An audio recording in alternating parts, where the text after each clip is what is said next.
Andam na. It's okay. Kumusta ito ang tibuong semana?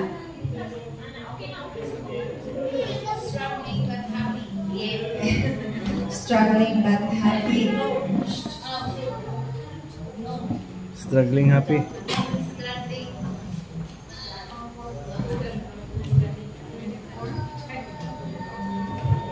So, dili ta maglangan, no? Ato ako ang i-share karon nga kagabi is makita siya sa Lucas chapter 18 verse 1 to 8. So, kung inyong ma-remember ni na passage, morning time na si Jesus mismo ang nag-istorya o parable sa usa ka balo. Nga katabi taong gasigi o balik-balik sa judge nga nagpakita bang in behalf sa iyahang nagudapig sa iyahan, no? So, nagingon ang verse 1, unya isigilo ni Jesus kining sa mingaya aron pagtudlo nga kinahanglan sila magampo ug dili gayon nila wad-on ang paglaom. Verse 2, sa usa ka lungsod diay usa ka maghuhukom nga walay kahadlok sa Dios o pagtahod sa mga tawo. Verse 3, ug may usa ka biyuda ni adtong lungsura nga nagbalik-balik pag-adto kaniya aron paghangyo nga panaligdan ang iyang katungod. Miingon ang biyuda, tabangin taon ako batok sa akong kaaway. 4, sulod sa taas nga panahon, ang maghuhukom milumili pagtabang kaniya apan sa katapusan miingon siya sa iyang kaugalingon. Bisan tuod wala ako'y kahadlok sa Dios o pagtahod sa mga tawo kay apan tungod kay nagsigi man og samo kanako kining maong biyuda panalipdan ko na lang ang iyahang katungod.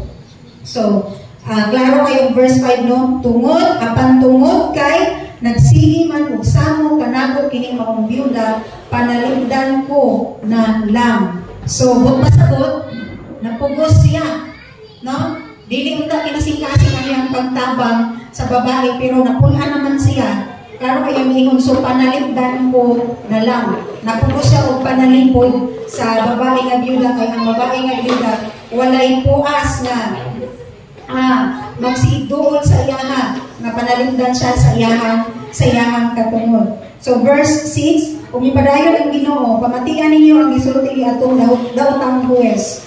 7, karon dili ba ang Dios manghuhukom dapit sa iyang kaugalingong katawan nga nagpakitabang kaniya sa adlaw ug sa gabi?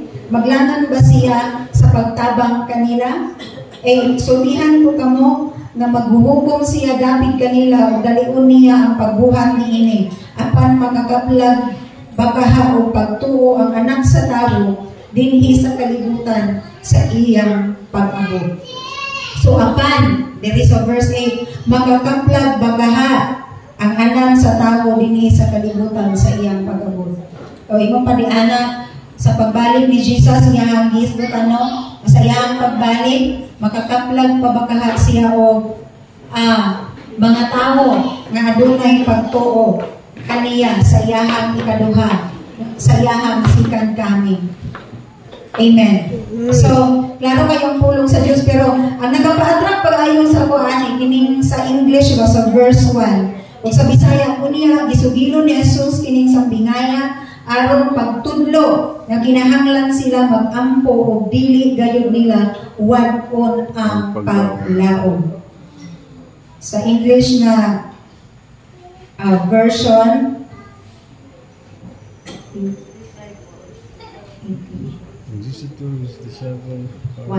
So did Jesus told his disciple a parable to show them that they should always pray and not give up.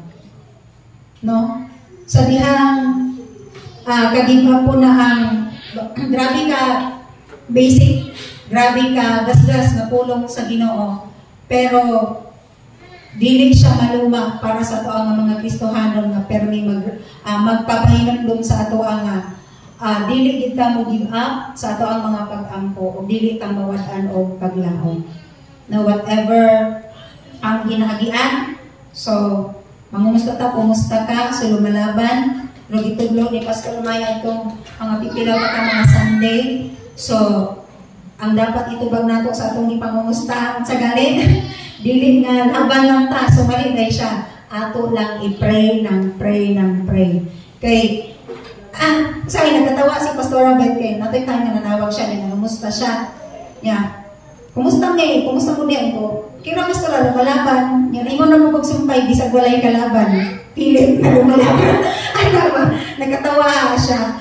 And siya lagi ay iwan ang kinabuhi. Pero, prayer is the answer. No? Christ, humility is the answer. No? Sa kitatanan, nakaiar naman halos ang iyang pagkamapaubsanan nga gidawat niya ang pagpalansang sa cross o alang sa ato ang kanang walay makatupong, walay makalabaw. O dapat ibutang nato sa ato ang mata ko sa kakasing-kasing mo una-unang nga ikaw o ako ang hinungdan o ang iyahang pagpaubos diya sa cross sa kamatayon. Mo'y nahimo sa ato ang nahimo ang mananaog sa kamatayon. Amen? So, laban plus prayer equals victory. No?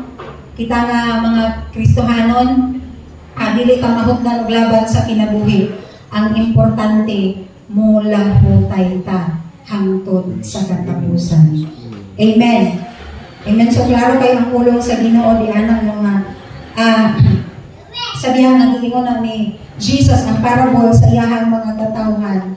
Gitudluan niya ang iyang mga disciple ko nga kung unsa ka importante ang ginatawag nga persistent prayer. Sa Bisaya sa persistent, malaho tayo nga pagampo. So, open review is better than secret love. Pinanataka love ni Jesus na everyday gina-review, gina-discipline, gina-remind, ginatudluan, ginapahinumduman, ginakuhit sa balaan ng Espiritu Santo mahoy. No, pila nakakaadlaw wala nag-pray. Ang inyong prayer dinaki na po.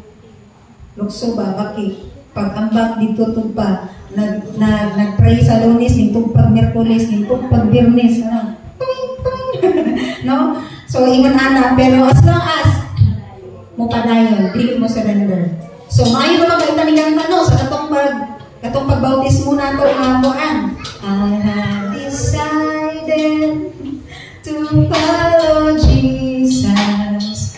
I have decided to follow Jesus. No turning back. No turning back. So, sa diha kaning decide ta nga mo-follow kang Jesus, mapuna nga mga panahon nga ning decide po ang enemy na dili ta niya luan hangtod na mo surrender ta. Ingna imong katapad, no retreat, no surrender. Now, Christ Jesus is the answer. Siya lang yun ang answer. So, kita po, the Lord reminds us tonight that kung unsa man ang sitwasyon or unsa ang level, ang ato ang prayer, balik ta.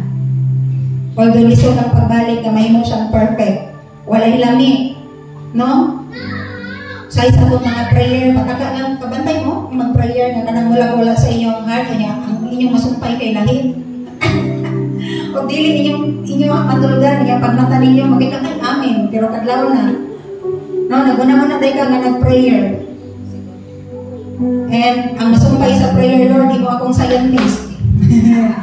No, mga anak na mga pag-ampo. So, gipa-remind ko sa Lord that kung unsa ang ka-importante sa persistent na prayer and not to lose heart. So, whatever battle, sa man nagyera, balik ka sa atong mga pag-ampo. Kung sa inyong giatubang, muluhod ta atubangan sa Ginoo. Antod makubalan ang atong mga tuhod. Remember mo itong sa ultra pa nga naayong story about si Pastor Abed nga na isa ka sikat og known na preacher, tapos yung